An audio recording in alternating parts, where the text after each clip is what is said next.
CJP, cockroach Janata party. ஆக்சுவலாக இந்த Janata party open பண்ணதுக்கு மெயின் ரீசனே பார்த்தீங்கன்னா, சீஃப் ஜஸ்டிஸ் ஆஃப் இந்தியா வந்து யங்ஸ்டர்ஸ், அன்எம்ப்ளாய்டு யங்ஸ்டர்ஸ் வந்து காக்ரோச்சோட கம்பேர் பண்ணிட்டாங்க அப்படிங்கிற ஒரு ரீசன். உண்மையாகவே இந்த ஸ்டேட்மெண்ட் வந்து எப்படி சொன்னாங்க, என்ன கேஸில் சொன்னாங்க, ஆனால் அந்த கேஸில் அவங்க சொன்ன இன்னொரு விஷயத்தை ஏன் எல்லாருமே ஹைட் பண்ணிட்டாங்க, நம்மளும் எப்படி மிஸ் பண்ணிட்டோம். ஆனால் இந்த கேஸை வச்சு, இந்த ஸ்டேட்மெண்ட்டை வச்சு சோஷியல் மீடியா வந்து எப்படி நம்மளை வந்து மேனிப்புலேட் பண்ணியிருக்காங்க. ஸ்டேட்டஸை வந்து இந்தியாவில் யார் வேணாலும் வாங்கலாம், எல்லாருக்குமே அந்த தகுதி இருக்குது, ஆனால் உங்களுக்கு அதுக்கான தகுதி கிடையாது. இந்த ஸ்டேட்டஸுங்கிறது நாங்களாக கொடுக்கணும், நீங்களாக கேட்டு வாங்கக்கூடாது. இந்த ஸ்டேட்டஸ் வாங்குற இந்த கேஸை தவிர வேறு எந்த கேஸும் உங்கள்கிட்ட இல்லையா அப்படிங்கிற மாதிரியான கொஸ்டின்ஸ்லாம் கேட்குறாங்க. இந்த மாதிரி ப்ளேம் பண்ணுற விஷயம்லாம் இருக்குல்ல, இது பார்த்தீங்க அப்படின்னா யூஸ்வலாக எல்லாருக்குமே பொதுவாக பொருந்தாது. ஒரு பப்ளிக் பண்ணுறதுக்கும் இந்தியாவுடைய சீஃப் ஜஸ்டிஸ் பண்ணுறதுக்கும் வித்தியாசம் இருக்குது. Youngsters like cockroaches, they don't have any employment, they don't have any profession in பிளேனும். சிபிஐ வந்து அதை டெஸ்ட் பண்ணணும், ஏன்னா அதில் மிகப்பெரிய டவுட் இருக்குது.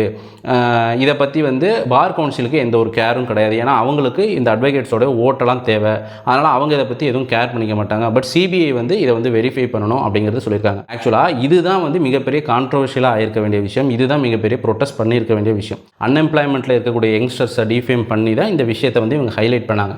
பட் அந்த அன்எம்ப்ளாய்மெண்ட்டை பற்றி இங்கே எதுவுமே வந்து இவங்க மேனிஃபெஸ்டோலையும் எதுலையுமே போடலை.